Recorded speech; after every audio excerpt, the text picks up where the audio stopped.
अस्सलाम वालेकुम व्यूवर्स, मैं मोहम्मद अब्दुल्ला मिर्ज़ा जो आज आपके सामने लेकर आया हूँ अपने full stack web development course with Laravel की 8th वीडियो। आज की वीडियो को स्टार्ट करने से पहले हम अपनी प्रीवियस वीडियो का थोड़ा सा रिकैप ले लेंगे कि उस वीडियो में मैंने क्या पढ़ाया। हमारी जो प्रीवियस वीडियो थी वो थी लेआउट्स के बारे में कि लारावेल में लेआउट कैसे बनते हैं, एक लेआउट क्या होता है और लेआउट के फ़ायदे क्या क्या होते हैं, और लेआउट बनाकर आपके जितने भी कॉमन एरियाज होते हैं एक वेबसाइट के, लाइक आपका नेविगेशन बार हो गया, आपका फुटर हो गया, साइड बार हो गया, वगैरह वगैरह, इन सारे कॉमन कंपोनेंट्स का आप इनको एक लेआउट में रख देते हो और उसके बाद आप उसी लेआउट को एक्सटेंड करते हो अपने हर ब्लेड टेम्पलेट में। तो क्या फ़ायदा होता है आपका कि जो स्टैंडर्ड लेआउट होता है वो एक ही फाइल में पड़ा होता है और फिर वो वहीं से रेप्लिकेट हो रहा होता है बाकी सारी फाइल्स में, आपको दोबारा बनाना नहीं पड़ता। आज की जो हमारी वीडियो है उसमें हमारा टॉपिक है माइग्रेशंस। आज की वीडियो में हम जानेंगे कि लारावेल में माइग्रेशंस क्या चीज़ होती हैं, बेसिकली एक माइग्रेशन हम कैसे बनाते हैं और माइग्रेशंस बनाने का फ़ायदा क्या क्या होता है। सबसे पहले मैं आपको माइग्रेशन एक छोटी सी एग्जांपल से एक्सप्लेन कर दूंगा, एक बहुत कॉमन सी एग्जांपल से।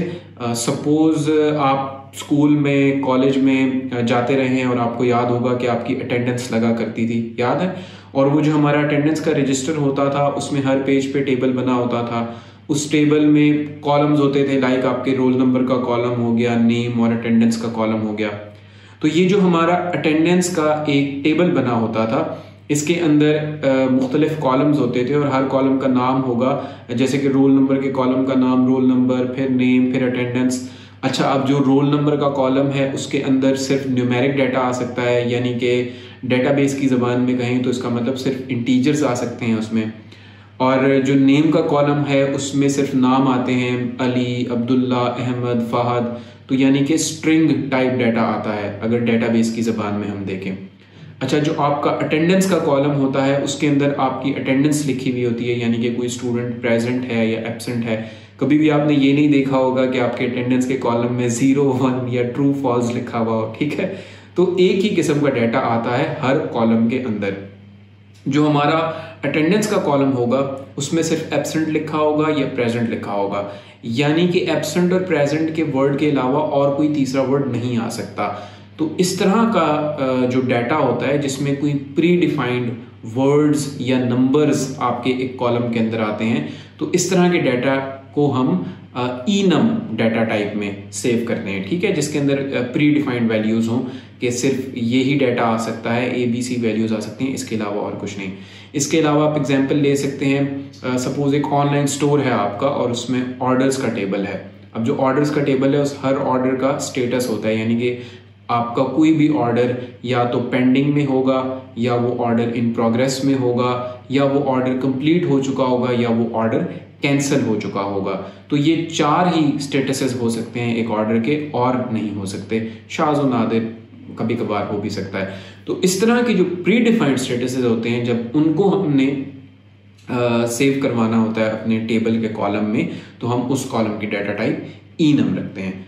तो ये तो होता है हमारा एक टेबल, जिसकी मैंने आपको बहुत कॉमन सी एग्जांपल दी कि आपका अटेंडेंस का टेबल जो आपने अटेंडेंस कॉलेजेस में भी लगवाई होगी, यूनिवर्सिटीज़ में भी और स्कूल्स में भी।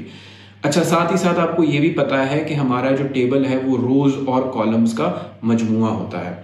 तो हमने टेबल को अच्छी तरह से समझ लिया कि टेबल क्या है, रोज़ कॉलम का मजमुआ है। टेबल के अंदर कॉलम्स होते हैं और हर कॉलम के अंदर एक स्पेसिफिक डाटा टाइप का डाटा सेव होता है। अब बिल्कुल इसी तरह से जब हम वेब डेवलपमेंट कर रहे होते हैं तो हमें डेटाबेसेस से कम्युनिकेट करने की ज़रूरत पड़ती है डायनामिक वेबसाइट बनाने के लिए। जो डेटाबेस होता है वो टेबल्स का मजमुआ होता है, और टेबल्स क्या है, रोज़ और कॉलम्स का मजमुआ। अब जो टेबल है जो हमारे डेटाबेस में सेव होगा, जाहिर सी बात है उस टेबल का कोई नाम होगा, उसके कॉलम्स का नाम होगा और उसके कॉलम्स की डाटा टाइप होगी। तो ये जो टेबल का स्कीमा है, ये जो एक स्टैंडर्ड स्ट्रक्चर है हमारे टेबल का, इस स्कीमा को हम जिन फाइल्स में सेव करा कर रखते हैं उसको लारावेल में माइग्रेशन कहा जाता है। उम्मीद है कि अब आपको माइग्रेशन बहुत अच्छी तरह से समझ में आ गई होगी। यानी कि माइग्रेशन बेसिकली कुछ ऐसी एनोनिमस क्लासेस होती हैं जिसमें आपके डेटाबेस के टेबल्स के नाम, उनके कॉलम्स के नाम और उनकी कॉलम की डाटा टाइप सेव पड़ी होती है। तो ये तो होती है हमारी माइग्रेशन। अब हम आ जाते हैं माइग्रेशन के बेनिफिट्स के बारे में कि माइग्रेशन हम बनाते क्यों हैं, माइग्रेशन ज़रूरी क्यों है। देखिए, आज से 4 साल 5 साल पहले ऐसे होता था कि अगर आप किसी कंपनी में जाते हैं और सपोज़ मैं वहाँ पर टीम लीड हूँ, ठीक है, अब मुझे आप टीम लीड बना दें, मैं वहाँ पर टीम लीड हूँ और आप लोग वहाँ पर आए हैं, मैं एक प्रोजेक्ट पे काम कर रहा हूँ और अब उस प्रोजेक्ट पे 5 डेवलपर्स ने काम करना है, 10 ने, 50 डेवलपर्स ने काम करना है। तो ये मसला होता था कि जो मेरे पास डेटाबेस होगा वो मैं उन 5, 10, 50 डेवलपर्स को डेटाबेस की पूरी फाइल भेजूंगा एक्सपोर्ट करके, यानी कि उसका एक SQL डंप निकाल के मैं हर डेवलपर को भेजूंगा। कभी हम ईमेल के ज़रिए भेज रहे होते थे, कभी हम स्काइप के ज़रिए भेज रहे होते थे, कभी हम USB में डाल के डेटाबेस दे रहे होते थे। वो एक बहुत ज़्यादा हेक्टिक किस्म का टास्क था। एक तो ये, अगर डेटाबेस बहुत बड़ा है, सपोज 30 GB 40 GB का है, फिर आप क्या करेंगे, तो डेटाबेस ट्रांसफ़र करना ही एक बहुत बड़ा अज़ाब बन जाता था।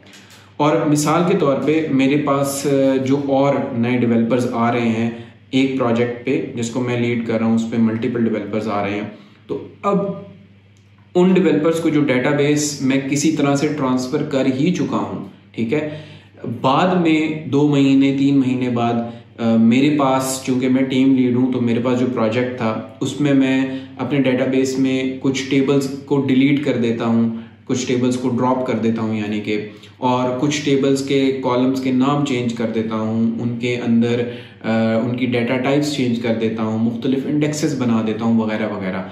तो अब जो मेरे पास चेंजेस हैं वो चेंजेस मेरे 5, 10, 50 डेवलपर्स के पास नहीं हैं। तो क्या होगा कि मुझे दोबारा से फाइल उनको देनी पड़ेगी और वो बेचारे दोबारा से इंपोर्ट करेंगे।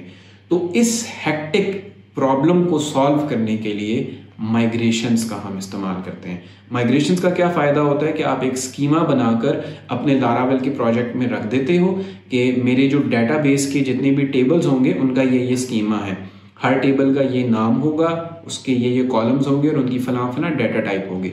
तो स्कीमा बनाकर आप रख देते हो और जितने भी डेवलपर्स आपके पास ऑन बोर्ड होंगे उन्होंने क्या करना होगा, सिर्फ उन माइग्रेशंस को एक्सपोर्ट कर देना है। जैसे ही वो माइग्रेशंस एक्सपोर्ट करेंगे तो उनके डेटाबेस में सारे टेबल्स बन जाएंगे उन्हीं नाम, उन्हीं कॉलम्स और उन्हीं डाटा टाइप्स के साथ। तो माइग्रेशन का क्या फ़ायदा हुआ, इसका मतलब कि एक प्रोजेक्ट की डेटाबेस के पूरे स्ट्रक्चर को ये सिंक्रोनाइज रखता है सारी टीम में। और सपोज अगर कोई चेंज आया जो मैंने अपनी माइग्रेशन में किया एज अ टीम लीड, तो जैसे ही मैं उसको गिट पे पुश करूंगा बाकी सारे डेवलपर्स उसको अपने पास पुल करेंगे और माइग्रेशंस को दोबारा से रन कर देंगे और उनके पास भी चेंजेस आ जाएंगे। अच्छा भाई, तो अब हम चले जाते हैं माइग्रेशन बनाने के ऊपर कि जो हमारी माइग्रेशन है वो हम बनाते कैसे हैं। सबसे पहले आप अपने लारावेल के प्रोजेक्ट में आ जाएंगे डेटाबेसेस की डायरेक्टरी में और यहाँ पे आपको माइग्रेशंस की एक डायरेक्टरी नज़र आएगी। ऑलरेडी आपके पास कुछ माइग्रेशंस बनी हुई हैं जैसे कि यूज़र्स, कैशे, जॉब्स वगैरह, ये ऑलरेडी कुछ माइग्रेशंस बनी हुई हैं। और आपने देखा होगा कि जितनी भी माइग्रेशंस हैं उनके अंदर 2 ही फंक्शंस होते हैं, एक अप का और एक डाउन का। और हमारी जो भी माइग्रेशन है वो बेसिकली एक एनोनिमस क्लास होती है, यानी कि न्यू के कीवर्ड से एक क्लास रिटर्न हो रही होती है।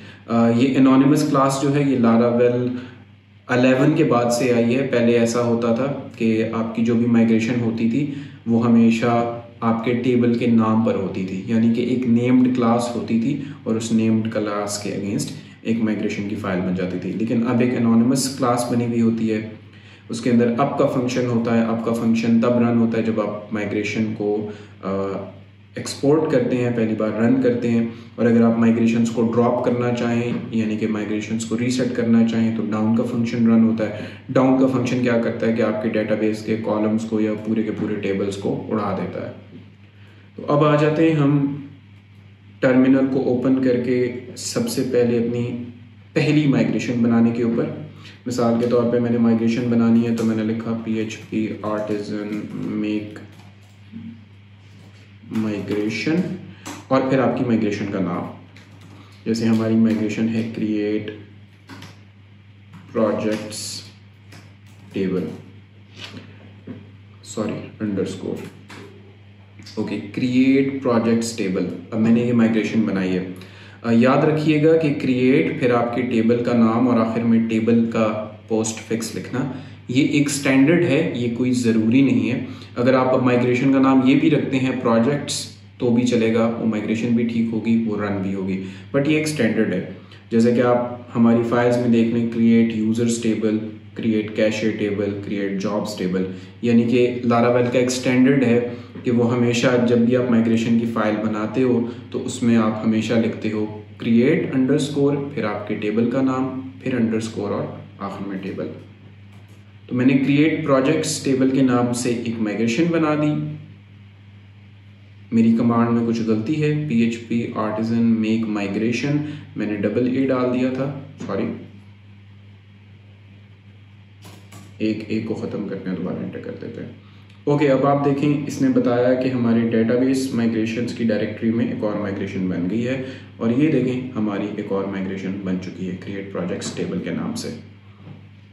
जब भी हमारी कोई माइग्रेशन बनती है तो उसकी शुरू में टाइम स्टैम्प्स आ जाते हैं, जैसे इसमें लिखा हुआ है कि 2025/5/28 को ये माइग्रेशन बनी है और किस टाइम, और क्रिएट प्रोजेक्ट्स टेबल माइग्रेशन का नाम आ गया। अब देखें इसके अंदर वही स्टैंडर्ड 2 अप और डाउन के फंक्शंस हैं और एक एनोनिमस क्लास है।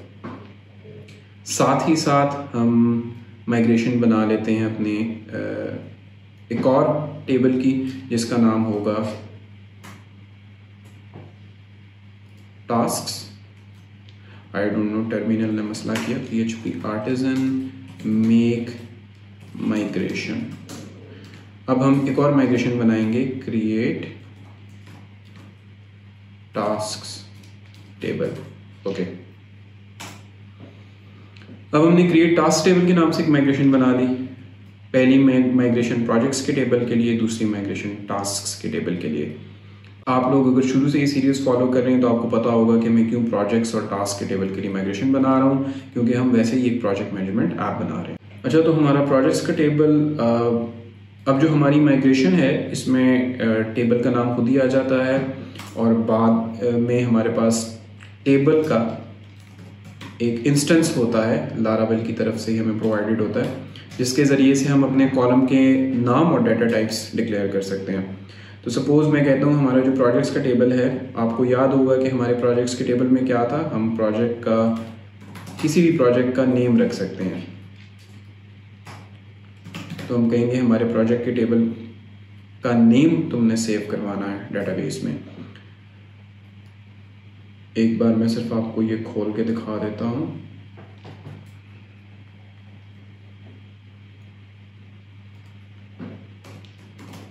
जब भी हम जाते थे प्रोजेक्ट लिस्ट के राउट के ऊपर,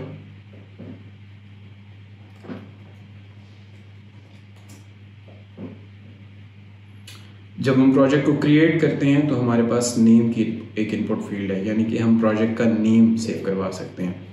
तो मैंने अपने डेटाबेस की माइग्रेशन में बता दिया कि हमारे प्रोजेक्ट का एक नेम का कॉलम होगा जिसमें उसका नाम सेव होगा, और हमने उसकी डाटा टाइप बताई स्ट्रिंग। अब स्ट्रिंग क्या है? स्ट्रिंग वारचार डाटा टाइप को रिप्रेजेंट करती है। स्ट्रिंग के अलावा भी लारावेल की माइग्रेशन हमें बहुत सारी डाटा टाइप्स देती हैं, जैसे कि जेसन डाटा टाइप हो गई, ठीक है। इस तरह से हमारे पास enum, जिसका मैं आपके सामने जिक्र कर रहा था, enum डाटा टाइप भी होती है लारावेल के अंदर। ओके, और इसके अलावा अगर आप सिंपल इंटीजर सेव करवाना चाहते हैं अपने किसी कॉलम में, जैसे कि फ़ोन नंबर्स वगैरह हो गए, तो इंटीजर डाटा टाइप भी होती है। और इसके अलावा अगर आप डेट टाइम सेव करवाना चाहते हैं तो डेट टाइम की भी डाटा टाइप होती है। ये मुख्तलिफ डाटा टाइप्स होती हैं। अगर आप सारी डाटा टाइप्स देखना चाहते हैं तो लारावेल की डॉक्यूमेंटेशन में डेटाबेसेस और वहाँ से माइग्रेशन के पेज पर आएँ तो आपको यहाँ पर मिल जाएगी क्रिएटिंग कॉलम्स और अवेलेबल कॉलम टाइप्स। ये हैं वो सारी टाइप्स, अवेलेबल कॉलम टाइप्स, जिसमें integer, time zone, double, decimal, Jason, पता नहीं क्या क्या आप सेव करवा सकते हो। इवन के वेक्टर डाटा टाइप भी आप बना सकते हो लारावेल की माइग्रेशन के ज़रिए से। तो अब हम दोबारा से चले जाते हैं अपनी माइग्रेशंस पे, और हमें कोई ज़रूरत नहीं है डेट टाइम की। हम आ जाते हैं टास्क्स की माइग्रेशन पे। और आपको याद होगा कि जब हम टास्क पे जाते थे तो हमारे हर टास्क में सबसे पहले हम बताते हैं कि ये टास्क किस प्रोजेक्ट से बिलोंग करता है, इस टास्क का नाम क्या है, डिस्क्रिप्शन क्या है और टास्क का स्टेटस क्या है। और हमारे टास्क के 4 ही स्टेटसेस हैं, यानी कि टास्क पेंडिंग हो सकते हैं, इन प्रोग्रेस, कैंसल्ड या कंप्लीटेड हो सकते हैं। तो सबसे पहले हम बताएंगे कि हमारा टास्क जो है किसी न किसी प्रोजेक्ट से रिलेटेड हो सकता है। तो हम कहेंगे कि इस टास्क के टेबल के अंदर एक फॉरेन आईडी आएगी और उस फॉरेन आईडी का नाम होगा project_id। ओके, और ये जो फॉरेन आईडी है ये कंस्ट्रेंड होगी, कंस्ट्रेंड यानी कि रिस्ट्रिक्टेड होगी यूज प्रोजेक्ट्स के टेबल के साथ। इसका मतलब ये बिलोंग करेगी प्रोजेक्ट्स के टेबल से। और दूसरा कैस्केड ऑन डिलीट। ओके, अब इस लाइन को मैं एक्सप्लेन कर देता हूं। सबसे पहले फॉरेन आईडी, आपने अभी फॉर्म देखा हमारे टास्क्स का, आपको पता है कि जब भी हमारा टास्क सेव होगा तो सबसे पहले हम बताएंगे कि ये टास्क किस प्रोजेक्ट से बिलोंग करता है। अब हमने डेटा रिडंडेंसी तो नहीं करनी, यानी कि प्रोजेक्ट के नाम को तो बार बार नहीं लिखना। प्रोजेक्ट के नाम प्रोजेक्ट के टेबल में सेव है ना, तो हम क्या करेंगे कि उस टेबल से सिर्फ आईडी प्रोजेक्ट की उठाकर यहाँ पे लाएंगे और सेव कर देंगे। आईडी क्या है? प्राइमरी की है। प्राइमरी की क्या होती है? अगर आपको कॉन्सेप्ट नहीं पता तो सिंपल सी बात है, प्राइमरी की वो की होती है जिसमें कभी भी डेटा रिपीट नहीं होता, यानी कि वो यूनिक होती है, नंबर 1। नंबर 2, प्राइमरी की कभी भी नल नहीं हो सकती। तो जो हमारे प्रोजेक्ट्स की टेबल की प्राइमरी की है, यानी कि आईडी का कॉलम, वो यहाँ पर आकर सेव हो जाएगी, वो किसी भी एक प्रोजेक्ट को रिप्रेजेंट करेगी। अब यहाँ पे उसको फॉरेन आईडी कहा जाएगा। आपको पता है ना, आपका जो भी रिश्तेदार या भाई बाहर होता है, आप कहते हैं कि वो फॉरेन में रहता है, ठीक है, या वो फॉरेनर है। तो जब भी कोई बंदा बाहर होता है अपने घर से, यानी कि आप किसी बाहर की आइडेंटिटी को रिप्रेजेंट कर रहे होते हो, तो आप हमेशा उसे फॉरेनर कहते हो। तो बिल्कुल इसी तरह से हमारे टास्क्स के टेबल के अंदर प्रोजेक्ट आईडी एक बाहर के टेबल की आइडेंटिटी है, एक बाहर के टेबल को रिप्रेजेंट करेगी। इसलिए इस कॉलम का नाम हमेशा हम फॉरेन आईडी, इस कॉलम को हम फॉरेन आईडी के नाम से पहचानते हैं। कोई भी ऐसा कॉलम जिसमें किसी बाहर के टेबल की, किसी और टेबल की आईडी पड़ी हो, उसको हम फॉरेन आईडी कहते हैं, फॉरेन आईडी का कॉलम कहते हैं। तो हमारे प्रोजेक्ट्स के टेबल में जो प्राइमरी की होगी वो टास्क्स के टेबल में आकर फॉरेन आईडी बन जाएगी। अब उस फॉरेन आईडी का नाम हमने प्रोजेक्ट आईडी रखा है, आपकी मर्जी, आप कुछ और भी रख सकते हैं। फिर कंस्ट्रेंट का मेथड क्यों होता है? कंस्ट्रेंट का मेथड बताता है कि ये फॉरेन आईडी किस टेबल से आ रही है। उसके बाद हमने एक नेम्ड पैरामीटर कॉल कराया जिसका नाम टेबल था। अगर आप कंस्ट्रेंट के फंक्शन के ऊपर होवर करेंगे तब भी आपको पता चल जाएगा कि इसको आप कौन कौन से आर्ग्यूमेंट्स पास कर सकते हो, टेबल, कॉलम, इंडेक्स, नेम। तो हमने टेबल के नाम से एक नेम आर्ग्यूमेंट को कॉल किया और फिर हमने लिख दिया कि भाई हमारा जो टेबल है जिसको ये फॉरेन आईडी रिप्रेजेंट करी है, उस टेबल का नाम प्रोजेक्ट्स है। और हमने कहा कैस्केड ऑन डिलीट। इसका मतलब ये होता है कि जो हमारा प्रोजेक्ट्स का टेबल है, जब भी उसमें कोई प्रोजेक्ट डिलीट होगा तो उसके डिलीट होने पर उस प्रोजेक्ट से रिलेटेड जितने भी टास्क हो जाएंगे वो भी डिलीट हो जाएंगे। यानी कि आपको खुद मैनुअली डिलीट नहीं करने पड़ेंगे। एक प्रोजेक्ट डिलीट हुआ तो उससे रिलेटेड जितने भी टास्क थे वो भी ऑटोमेटिकली डिलीट हो जाएंगे। तो इसके लिए हम कैस्केड ऑन डिलीट का फंक्शन यूज करते हैं कि जब पेरेंट डिलीट हो तो उसके सारे चाइल्ड भी कैस्केड हो जाए, रिमूव हो जाए। अब हम अपने टास्क के कॉलम में आ जाएंगे, एक और कॉलम बनाएंगे टास्क के टेबल में, सॉरी, और इस कॉलम का नाम होगा नेम, यानी कि हमारे टास्क का नेम। और फिर हम कहेंगे कि हमारे टास्क की कोई भी डिस्क्रिप्शन आप सेव कर सकते हो। तो जो डिस्क्रिप्शन होगी उसके लिए हम लॉन्ग टेक्स्ट की डेटा टाइप सेलेक्ट करते हैं।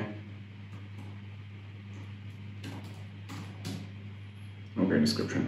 और हम ये भी बताएंगे कि डिस्क्रिप्शन जो है वो नलेबल है।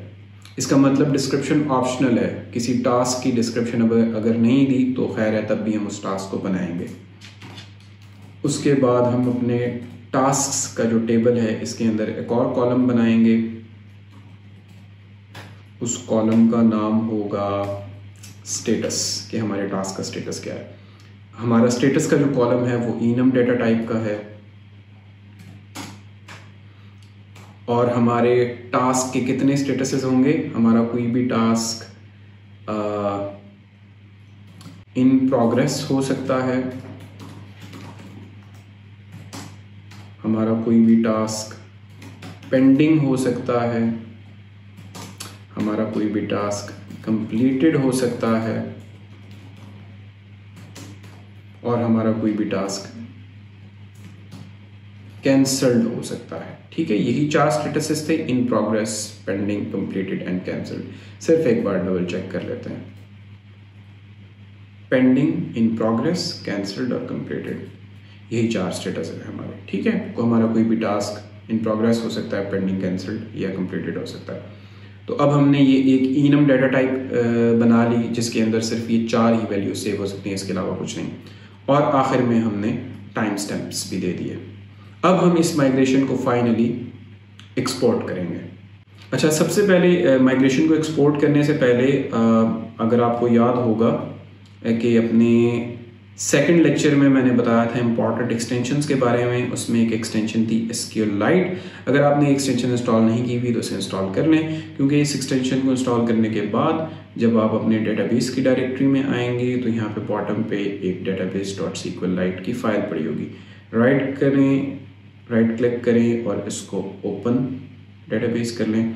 बिल्कुल बॉटम कॉर्नर पे देखें तो आपको SQLite एक्सप्लोरर नज़र आ रहा होगा, इस पर क्लिक करें तो ये हमें हमारा डेटाबेस की फाइल नज़र आना शुरू हो गई SQLite की। क्योंकि इस प्रोजेक्ट में हम SQLite यूज़ कर रहे हैं तो SQLite की फाइल आ गई। अब इसको आप एक्सपेंड करेंगे तो ऑलरेडी जो टेबल्स हमारे सामने बने हुए हैं वो आपको यहाँ पे नज़र आ रहे हैं। अच्छा, सबसे पहले अब इस फाइल को बंद करें और आपके लारावेल में आपको याद होगा env की हमारे पास फाइल होती है।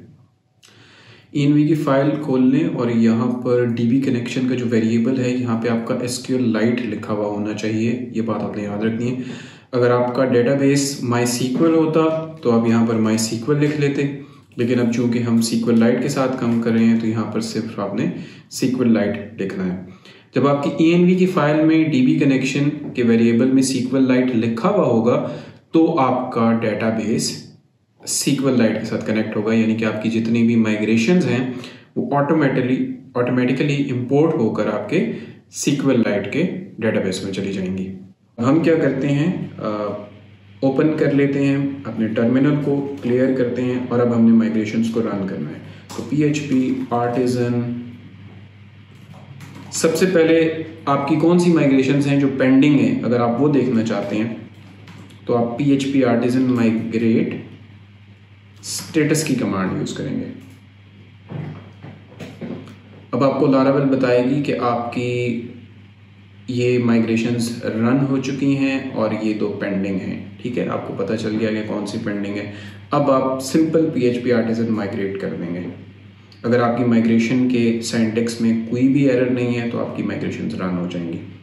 अब हम अपने इस डेटाबेस के अंदर आते हैं और उसको रिफ्रेश कर लेते हैं तो ये देखें प्रोजेक्ट्स का टेबल आ गया और टास्क्स का टेबल आ गया। सपोज अब हम इन माइग्रेशंस को ड्रॉप करना चाहते हैं तो हम लिखेंगे PHP Artisan migrate rollback। अब क्या था, जो हमारी लास्ट 2 माइग्रेशंस थी उसको रोल बैक कर दिया लारावेल ने। और अब जब रोल बैक का हमने आर्टिजन कमांड चलाई है तब मैं आपको बताऊंगा कि उस वक्त ये डाउन का फंक्शन चलता है। ठीक है, तो हम अब आके इसको दोबारा से रिफ्रेश करते हैं और आप देखें हमारे प्रोजेक्ट्स और टास्क्स के जो टेबल्स थे वो गए। अगर हम पूरे डेटाबेस के सारे टेबल्स को उड़ाना चाहते हैं तो हम लिखेंगे PHP Artisan migrate reset। अब आपकी जितनी भी माइग्रेशंस थी उन सबको उसने रीसेट कर दिया। ये देखें अब हमारे डेटाबेस में सिर्फ एक माइग्रेशंस का टेबल रहा है, बाकी सब उड़ गया। दोबारा से हम सारे टेबल्स को रन करना चाहते हैं तो फिर से PHP Artisan माइग्रेट करेंगे और हमारी जितनी भी माइग्रेशंस बनी हुई हैं ऑटोमेटिकली वो सारी एक्सपोर्ट हो गई और डेटाबेस में आ गई। तो ये है माइग्रेशन का फ़ायदा। आपने देखा कितने स्मूथ तरीके से हम एक डेटाबेस के सारे टेबल्स को खाली कर सकते हैं, दोबारा से ला सकते हैं वगैरह वगैरह। और ये स्कीमा जो है हमारे पास ये भी सेव रहता है। अब अगर आपने इन टेबल्स को देखना है तो सपोज प्रोजेक्ट के टेबल पे रन पे क्लिक कर दें, शो टेबल पे, तो ये आपको टेबल नज़र आ जाएगा। फिलहाल इस टेबल के अंदर कोई डाटा नहीं है और हमारे टास्क्स के टेबल में भी कोई डाटा नहीं है। अब हम अपने नेक्स्ट लेक्चर में इसके अंदर डाटा डालेंगे। अच्छा, जाते जाते मैं आपको एक आखिरी कमांड के बारे में बता दूं। सपोज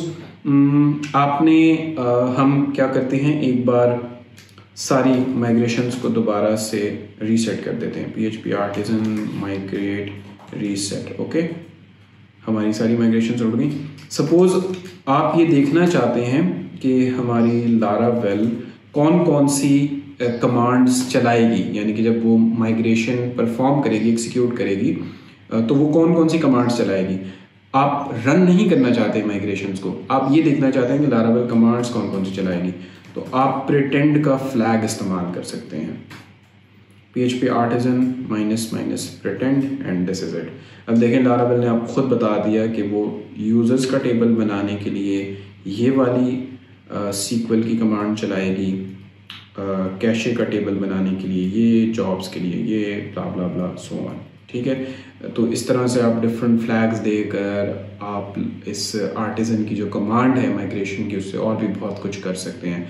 प्रिटेंड करवाना, माइग्रेशंस को फोर्सफुली रन करवाना प्रोडक्शन में, सारे डेटाबेस के टेबल्स को ड्रॉप करना, किसी स्पेसिफिक बैच के टेबल्स को ड्रॉप करना, नई कॉलम की माइग्रेशंस बनाना वगैरह वगैरह।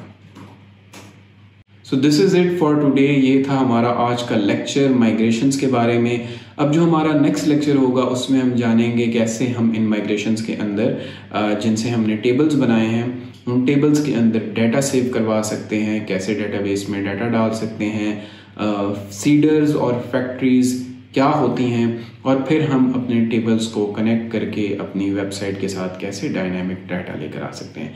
अब चलते हैं आपके आज के होमवर्क के बारे में। आज का जो आपका होमवर्क है वो कोई बड़ी चीज़ नहीं है, बस सिंपल सी बात है कि जो माइग्रेशंस मैंने आपको पढ़ाई आपने भी प्रोजेक्ट्स और टास्क की माइग्रेशंस बनानी है, और साथ ही साथ आपने लारावेल की माइग्रेशन की डॉक्यूमेंटेशन को भी रीड करना है। अगली वीडियो तक के लिए अपना ख्याल रखें, मिलते हैं नेक्स्ट वीडियो में। अल्लाह हाफ़िज़।